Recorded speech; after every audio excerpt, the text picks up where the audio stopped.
Hi, I'm Chantel Cohen, and I am here with Ashley, who's been gracious enough to be in the hot seat again to answer some questions about dating and relationships. And remember, we're talking about modern love and dating, and everyone sees it differently. So please leave your comments. We'd love to hear from you. All that I ask is that you be respectful, and you also, if you don't agree with Ashley's comments, then that's okay as long as you're respectful. Otherwise, we don't want to hear from you if you can't be nice. So make sure you use your best manners. And with that said, thank you so much, Ashley, for being here. Remember, there's no wrong or right answers. You can just answer extemporaneously, whatever comes to mind, just go from there. And so the last person I interviewed, Deanna, I may ask some of the same questions, but I'm going to switch it up a little bit. And so one of the first things that I ask everyone is, what do you want from a relationship? Ooh, that's a good one. Think for a second. I want something meaningful, something purposeful. Ooh, meaningful. Yeah, something like a goal driven. I want something that is, yeah, like it's a purposeful, going somewhere. So it sounds like you're talking about growth. Exactly. Okay. Okay. So I think when she is talking about purposeful, and those are, I love that language, is something that has intention, meaning, there's depth to it, that it's not just surface, and that she's saying, oh, my dogs are greeting us. You guys, we're doing this outside. We want it to be fun. The weather's awesome, but then I've got this annoying neighbor who has for the last few weeks been working on his yard. So just try, if you can, to bear with us a little bit. Sometimes he stops, sometimes he starts, and we'll just work around it. And so what Ashley's saying is that she wants something with meaning, something deep. And so love is a given, I'm assuming, and growth, and I think you're talking direction, movement. And so what does that look like, I guess, day to day? What does that look like, or overarching? Okay. From a day-to-day standpoint, it looks like, I would say, energy. So what I mean by that is someone who is very supporting in my career, someone who helps celebrate my achievements, someone who puts energy into learning about me, but also my family, where I'm from, and energy towards a common goal. Okay. It's really interesting because I love that energy towards her family, getting to know her, that there's an energy and support around her relationship, and I should say not around the relationship, but around your career and the relationship. Yeah. And so there's what I call almost like a dance of reciprocity, like, hey, I'm interested in you, I support you, we're in this together. What do you need? Because I'm going to help supply that, and then you're going to do the same for your partner. It sounds exactly. And so when you talk about energy, I thought about didactic, interchanging, reciprocity, something that there's a give and take, in a not a push and pull, because push almost seems like it's pushing away, but energy meaning that it is, I'm trying to think of the right word, because energy is a broad word, but I think you're talking about it's going towards him, and also you're giving energy towards him as well, going towards you and back and forth. You guys, I'm inartfully saying this, but I really think she is talking about that reciprocity. When you care about someone, you show up, and they show up for you, and you show up for them. How about that? That's a little more succinct. Sorry about the fumbling there. No, exactly. I think push and pull was fine. When your partner needs them, they pull on, or they pull from you, and you push what you have, that energy that you have towards them to help them succeed, and vice versa. When in doubt, you need them, and you pull from them, that you pull that energy to keep you going. Yeah, I love that.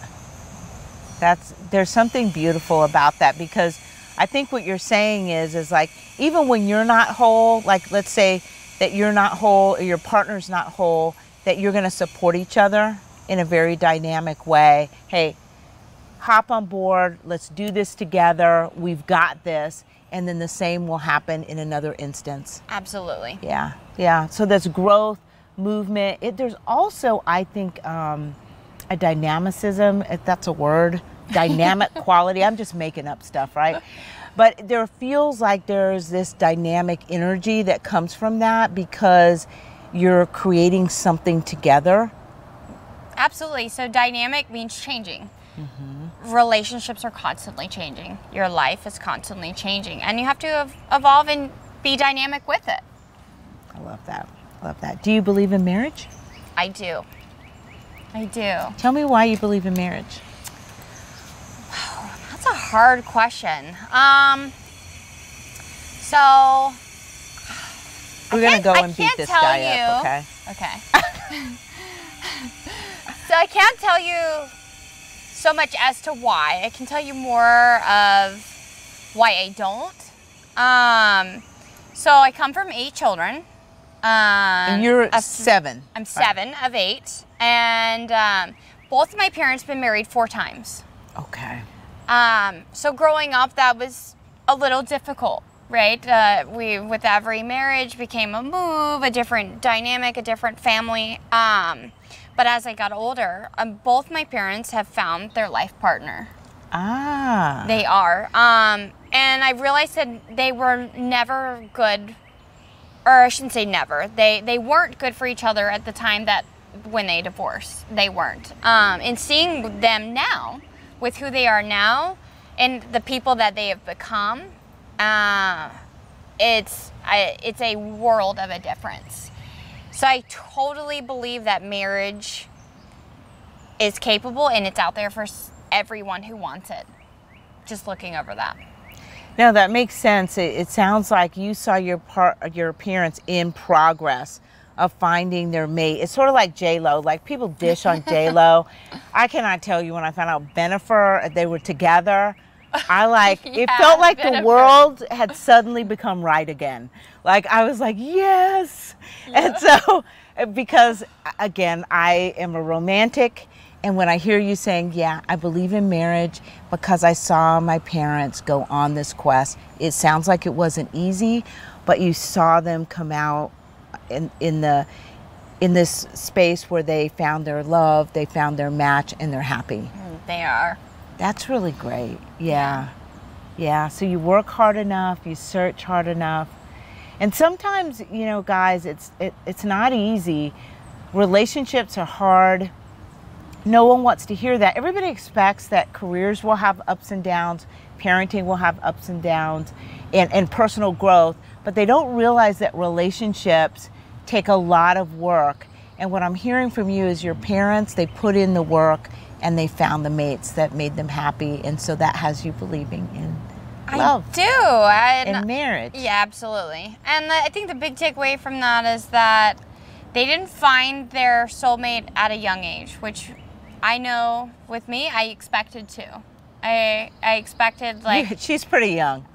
But I expected to, you know, right after college, find that person and settle down, and that wasn't for me. And I don't know why I thought that. Sometimes I feel like society kind of trains us for that. Both my parents found their soulmate in their 40s. Wow. And so that's just to kind of put that in perspective, that like it takes time. You have to grow, and it will happen. And there's no limit as far as age. So you hear that? I love it. Like another question I have is romance dead? You know, and hearing this from you, I'd love for you to answer that question, because I am, you know, a hopeless romantic, boombox, say anything, Jerry Maguire, like Love Actually, like I own all these movies because... Breakfast Club. Oh, Breakfast Club? You look as a romance? Yep. He kind of kisses her and walks off in the end, but I feel sad badly for him because his parents don't pick him up. Yeah. But do you think romance is still Is it still alive, or do you think it's on the decline? What do you think about romance? I like that. I think it's on the decline. Yeah, it breaks my heart. I am a hopeless romantic. Like the boombox, like you said, like that is so me. I know, I love that. I love it too. I think it's on the decline though. I think that guys in my generation are not romantics. The social media and cell phone and other technologies have really killed it. I would agree. I would agree with that. That like I don't have my cell phone with me. Oh my God, I don't have my cell phone with me. It's like, yeah. But I'll use this, and like people are sitting at dinner or looking. How do you look in someone's eyes? How do you say I love you so much? You're so important to me. When this is like the thing that you're always looking at, it's like the romance has been transferred to an inanimate object, which is your cell phone. Yeah, I agree. So I am, and I think that there is still some from previous relationships, you know, surprise flowers, you know, just because or whatever. So there's glimpses of it, but it's like a cause and reaction situation. So that's what do you mean cause and reaction? So usually there is something that occurs, whether it's like a death in the family or an argument or a promotion, you know, positive things that are a cause, and the reaction is something romantic. It's not, as far as what you said, just a romantic thought that is self-inclined. Yeah, you want it.